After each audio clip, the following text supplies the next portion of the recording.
So let us start. First, the trend following strategy.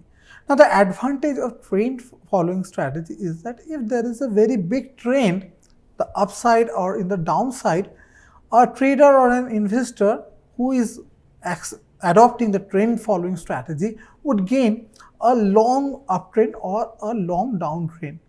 But the disadvantage is that we learn from the Dow theory. A trend actually is confirmed after a substantial portion of the movement is already there. And again, a trend that has reversed, that we understand the reversal of a trend, is after a substantial amount of that reversal has already taken. So you enter a little bit late and you don't book at top, you book at a little bit lower. Similarly, for the downtrend, you enter a little bit late when already a portion of the move is already happened, and then you book a little bit less when already a reversal has taken some of your gains.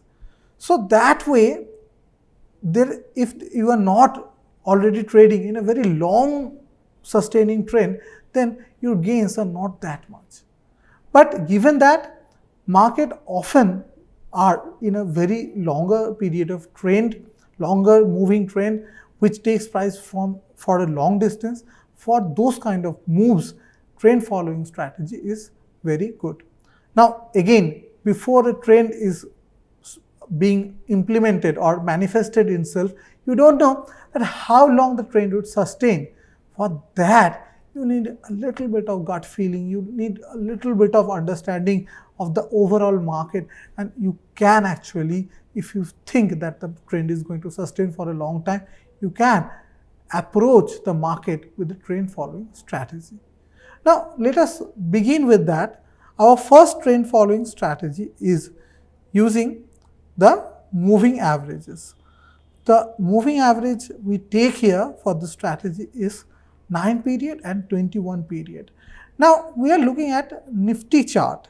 Here in the Nifty chart, when we look at the trend following strategy, we can see that this strategy is implemented quite good in Nifty, because Nifty has been a trending market either in the upward direction, in the downward direction, in the daily time frame for past many years, and that's why they seem so good when we look at the strategy.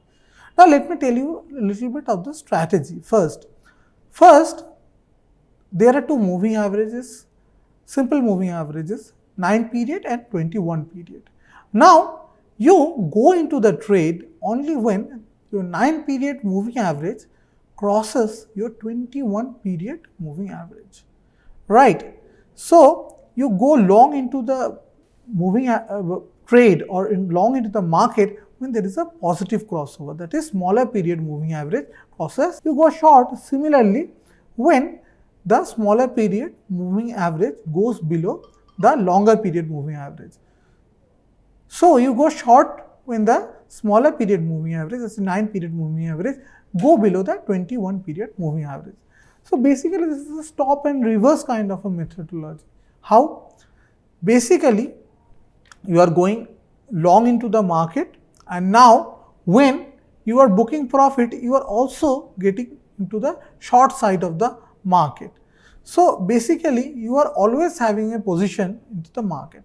If the market is not very much range bound, where very regular to and fro movements are there, you will make quite a bit of profit, or I would say a notional profit, because we are not suggesting for trade, if you take into this kind of a strategy. Now let us look at this. See, this is a positive crossover, and you can see that you book somewhere here. There is a slight bit of negative crossover here at this point. Here the price goes down, but you don't book.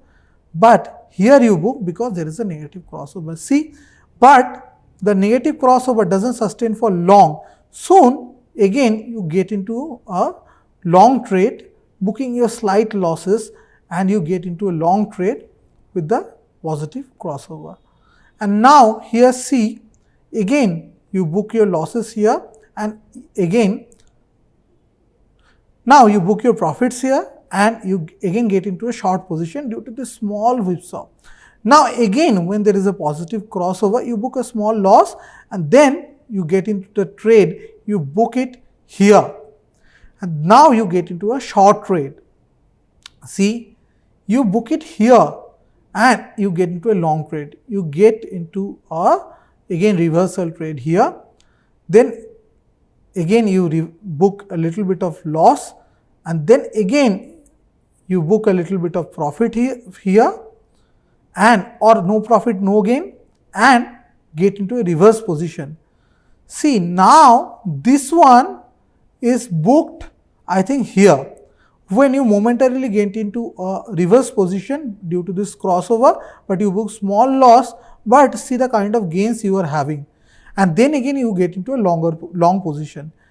That is booked here where you get into a short position, but it doesn't give you much loss because you exit around this level only.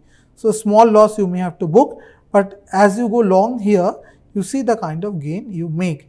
So similarly, going forward, we can see that overall you make a lot more gain in a trending market according to the strategy if you are looking at it.